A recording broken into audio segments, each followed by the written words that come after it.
Nada más corriente que unas hojas de papel. Son fáciles de manejar, de amontonar y clasificar. Pero cuando se deslizan por una impresora puede producirse un cambio.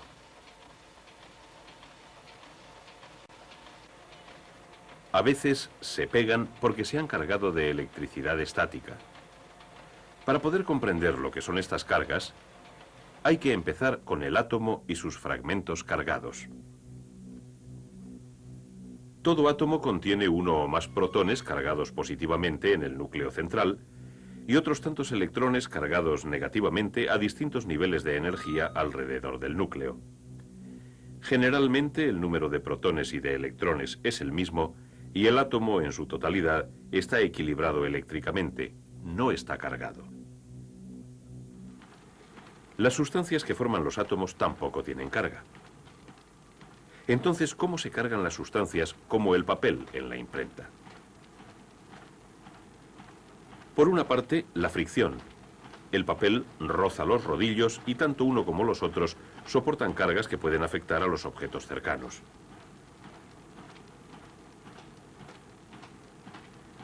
Cuando dos sustancias diferentes se rozan, los electrones pueden pasar del átomo del uno al átomo del otro. Cada sustancia soporta así una carga porque el número de protones y electrones de cada uno no está equilibrado. Esto se llama carga estática porque suele quedarse en una zona del material y allí se desarrolla. Es lo que ocurre cuando se seca la ropa sin suavizante. Los calcetines y las camisas se pegan. Se puede utilizar la fricción para cargar cualquier sustancia, pero eso no se puede hacer con los metales. Intenten cargar un trozo de papel de aluminio en un secador y verán que no funciona. ¿Por qué? Porque la carga se comporta de modo diferente con las sustancias de metal. Cuando se cargan los materiales, los electrones extra tienden a quedarse en su lugar de la superficie externa. Esto sucede generalmente cuando la sustancia no es metal. Los electrones extra, como los que son parte del átomo, están sujetos por el núcleo. Pero en sustancias de metal, los electrones se están moviendo continuamente.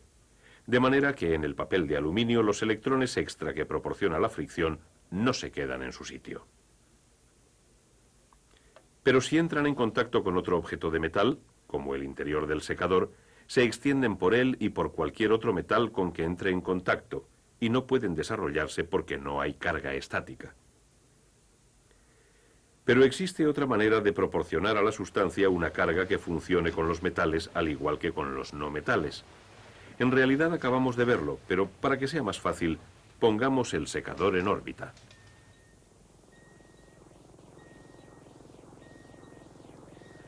Ahora, todo recoge la carga de la fricción, como antes.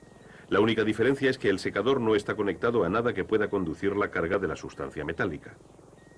Los objetos no metálicos han recogido la carga, como antes, y pasado parte de ella al secador y sus componentes al entrar en contacto con él. El secador ha sido cargado por contacto y al no estar en contacto con nada que pueda conducir la carga, se mantiene cargado.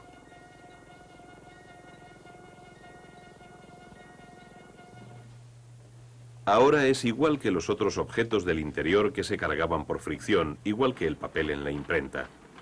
Pero todos los objetos cargados no se comportan de la misma manera. Por ejemplo, he aquí unas barras de cristal y ebonita. Cada una ha recibido una carga de electricidad estática. Atención. El cristal cargado repele al cristal cargado. La ebonita cargada repele a la ebonita cargada. Pero si juntamos una barra de cristal cargada a una barra de ebonita cargada, ocurre algo diferente. La razón es que la carga de la barra de ebonita es diferente de la carga de la barra de cristal. Mediante fricción hemos despojado la superficie de las barras de cristal de algunos electrones.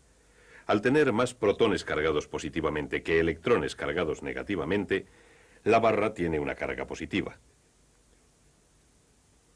Mediante fricción hemos añadido electrones a la superficie de cada barra de ebonita, dándole así una carga negativa.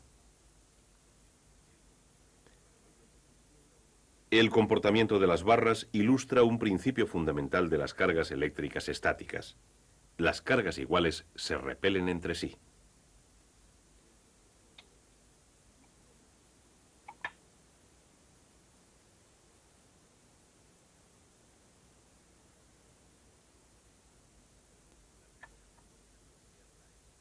Las cargas opuestas se atraen. Estos efectos tienen aplicaciones comerciales. Por ejemplo, la atracción entre cargas diferentes se demuestra en una copiadora electrostática.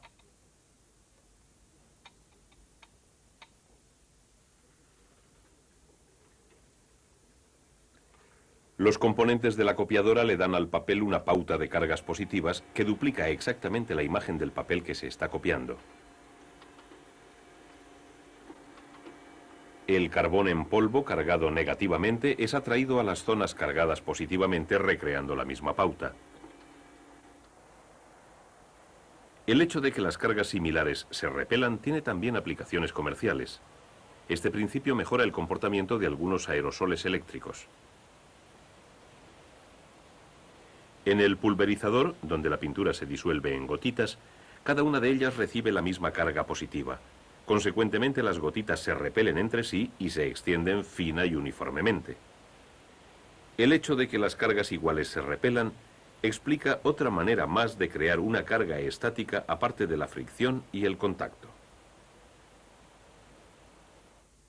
El planeador de hoja de aluminio no tiene carga eléctrica, pero se le está aplicando carga a este globo de goma.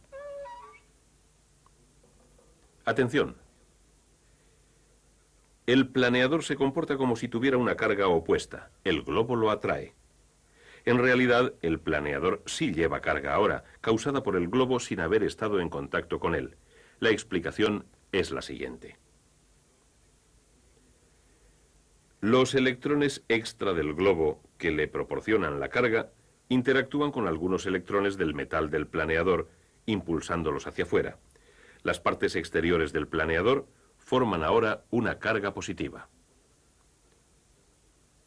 Cuando la carga de una determinada sustancia produce una carga en otra sustancia de esta manera, se dice que ha sido cargada por inducción. Ahora, al tener cargas opuestas, las dos sustancias se atraen mutuamente. Las cargas de un planeador de juguete son relativamente pequeñas. Pero hay objetos en los que se pueden amontonar grandes cargas causadas por inducción, fricción, contacto o la combinación de los tres. Dentro de una nube el viento zarandea gotas de agua y partículas de polvo. De alguna manera la fricción entre estas partículas puede amontonar diminutas cargas que suelen ser negativas.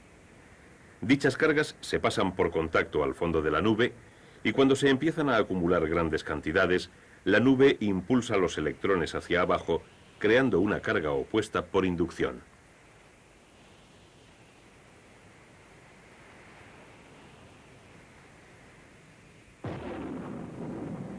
El relámpago es una enorme chispa, una descarga repentina de electrones atraídos por las cargas opuestas de la Tierra. Pero se pueden amontonar grandes cargas artificialmente. He aquí un generador Van der Graar que puede acumular o generar una carga eléctrica bastante grande. Una correa de goma roza una almohadilla de lana. Como no son metales, los dos se cargan por fricción. La lana pierde electrones convirtiéndose en positiva y la goma gana electrones convirtiéndose en negativa.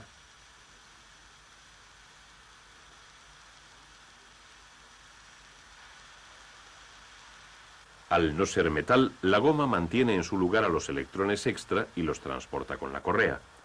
Al llegar arriba, esta entra en contacto con un peine de metal y le pasa su carga por contacto. Los átomos del peine pasan por los electrones cargando toda la esfera que está aislada. Al tocar la esfera, el cuerpo y el cabello se impregnan también de carga negativa.